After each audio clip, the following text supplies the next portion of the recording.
ये नकाबपोश लड़कियां बहुत ही विकृत। मामला कुछ यूं है, एक खास फार्म ऐसे काम करने में माहिर है जो इंसान नहीं करते। जैसे शुरू में सुई लेने वाली खरगोश लड़की कृत्रिम गर्भाधान की जिम्मेदार है। एक बार गर्भाधान हो जाने पर फार्म में एक और गाय होगी जिसका दूध जितना चाहो पी सकते हो। ऐसा कहा जाए तो इस फार्म में कोई सामान्य इंसान नहीं है, क्योंकि सबके मुखौटे अलग हैं और काम का बंटवारा भी अलग है। जैसे ये सुअर सिर वाला विकृत आदमी लोगों के शरीर को विघटित करने का काम करता है, जिस तरह वो मांस काटता है वो बेहद विकृत है। जब छोटा सांप स्टोर रूम में रुका, बैल सिर वाले आदमी ने पिंजरा खोला और उस औरत को अंदर फेंक दिया। उसी वक्त दूसरे स्टोर रूम में सिर्फ पुरुष कैदी बंद थे। आम बोलचाल में इन्हें कत्ल होने वाला खाना कहा जाता है। इनकी उम्र 20 से 50 साल के बीच थी, इसलिए इनके मांस की क्वालिटी अलग अलग थी। जैसे इस बूढ़े सुअर का मांस इस आदमी के मांस जितना मुलायम और लचीला नहीं होगा, और ये आदमी उस औरत का प्रेमी है। चूंकि उसे अभी अभी पकड़ा गया था, इसलिए वो बाकी लोगों की तरह हार नहीं मान चुका था। थोड़ी देर में ही मुखौटा पहने एक विकृत व्यक्ति सामान चुनने आया। विकृत ने शिकार के सिर पर फंदा डाला और फिर उसे हथौड़े से बेहोश कर दिया, बेहद क्रूरता से।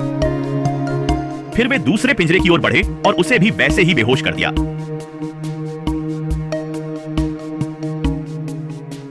इस वक्त वो आदमी ढेर हो गया, लेकिन असली तबाही अभी बाकी थी, क्योंकि विकृत का अगला निशाना वही था जिसने उसके मांस को मुलायम और लचीला बताया था।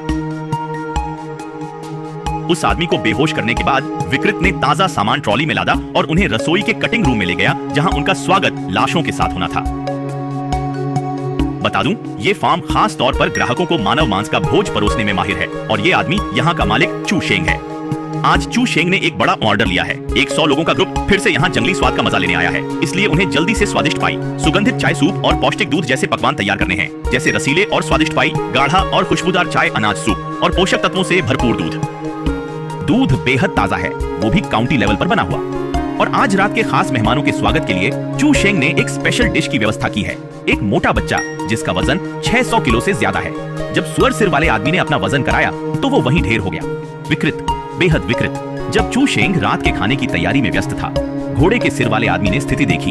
एक मानसिक रूप से कमजोर व्यक्ति ने एक दुधारू गाय को मार डाला, जो एक बेहद स्वस्थ दूध मशीन थी।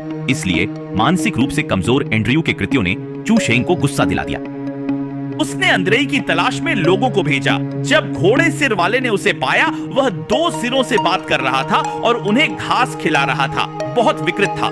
घोड़े सिर वाले ने उसे समझाने का मौका नहीं दिया और अंद्रेई को चू शेंग के पास खींच ला। चू शेंग ने उसे डांटा पर मारा नहीं। क्या करे? किसने कहा था कि वह मानसिक रूप से विकलांग उसका बेटा है? अंद्रेई को सजा देने के लिए चू शेंग ने उसे कठिन काम दिए और रसोई का कचरा कच्चे खाने को खिलाया।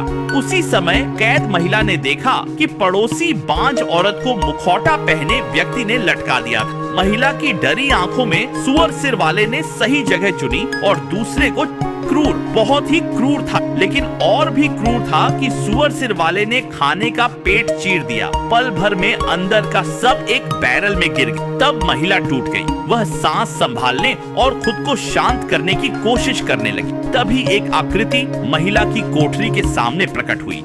महिला और डर गई, पर दरवाजा खुलने पर राहत मिली, क्योंकि वह उसका प्रेमी था। प्रेमिका को बचाकर वे छिपते छिपाते खेत की ओर भागे। जल्द ही वे एक चर्च में घुसे, पर वह अजीब था। यीशु की जगह जानवरों की मूर्तियां थीं। तभी कोई आया तो महिला अपने प्रेमी के साथ छिप गई। वे सोच रहे थे कि बैल सिर वाले की प्रार्थना के दौरान चुपके से निकल जाएंगे, पर पकड़े गए और भागने लगे, लेकिन ज्यादा दूर नहीं भाग पाए। आदमी ने गलती से एक जाल को छू लिया। आदमी का दिल धड़क उठा। बैल सिर और भेड़ सिर वालों को आते देख प्रेमिका माफी मांगकर भाग गई। अरे बाप रे, ये औरत कितनी बेवफा है। औरत के भागते ही विकृत लोग वहां पहुंचे। दो ने बड़ा पत्थर उठाया और बेरहमी से आदमी के सिर पर दे मारा। बहुत क्रूर था।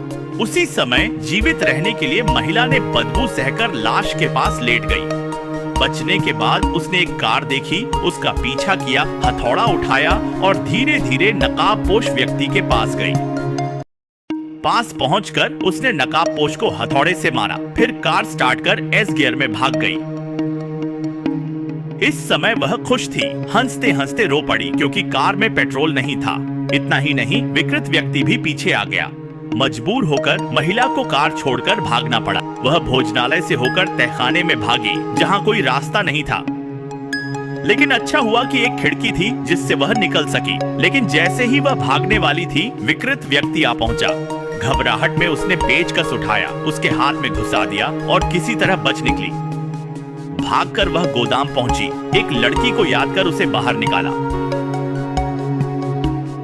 फिर वे बस की ओर भागे, पर जब महिला ने आग जलाई, दूसरी महिला रुक गई। क्योंकि बस नकाबपोश मेहमानों से भरी थी, उनके दिल ठंडे पड़ गए। अंत में दोनों महिलाओं को साशिमी बनाकर मेज पर परोसा गया। विकृत, बहुत ही विकृत।